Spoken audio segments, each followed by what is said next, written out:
In this video, I'll review the Redi-heat heavy-duty propagation mat by Phytotronics.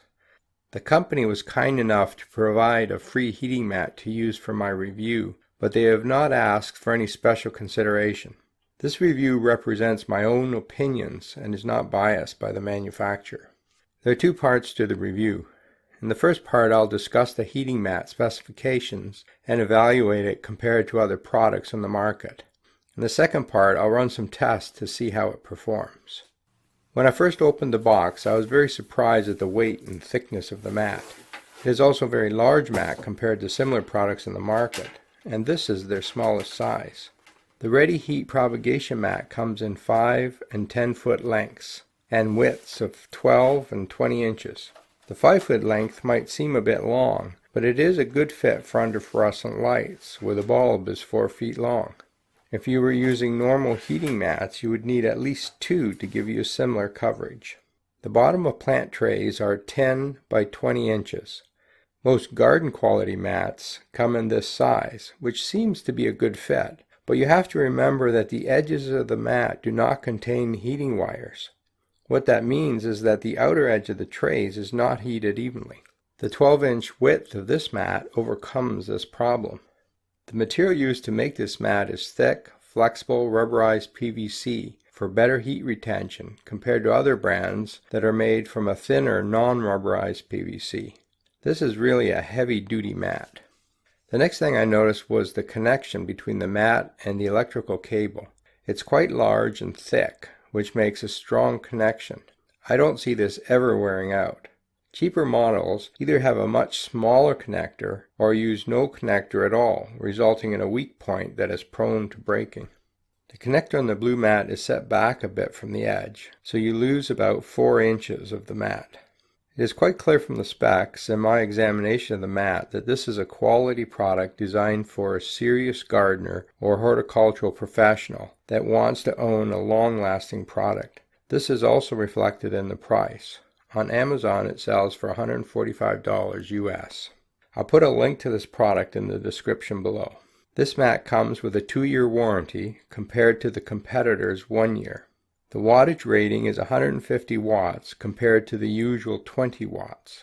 Keep in mind that the mat is bigger than the competitive products, so that accounts for some of the extra wattage.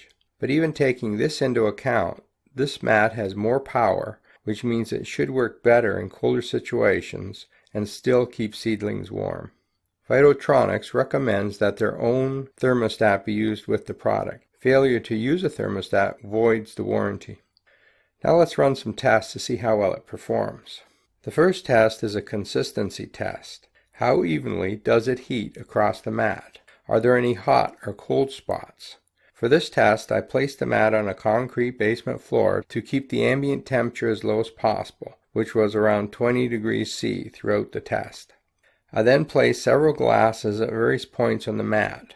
The ones along the edge were kept 1 inch away from the edge of the mat, corresponding to the normal outer edge of a plant tray. Each container held 100 ml of water. The mat was turned on without a thermostat, and the temperatures were measured on an hourly interval until the temperature had equilibrated. Temperatures were then measured with a lab-grade thermometer. The 3 test spots across the mat were 25, 26, and 25 degrees. The temperatures along the length of the mat were also consistent, except for the one at the end. It became obvious that there was no heating in the 6 inches at the end of the mat. Taking into account the connector end and the non-heating end of the mat, the usable length of this mat is 50 inches. Lots of room for 2 trays. Next, I wanted to see how stable the temperature was. A sample of water placed in the center of the mat was monitored for a 24-hour period. The temperature slowly increased over the test period to a maximum of 30 degrees. Now it's time to measure some real soil. 2 equal pots containing Promix were placed in the center of the mat and left for 2 hours. One of the pots contained wet soil and the other moist soil, representing a newly watered pot and one that has dried out to the point that it is ready to be watered. Measurements were taken 2 inches below the top soil level. The difference between wet and dry soil were minimal. After 24 hours, there was a 2-degree difference, which is not unexpected. The mat increased the soil temperature by about 10 degrees.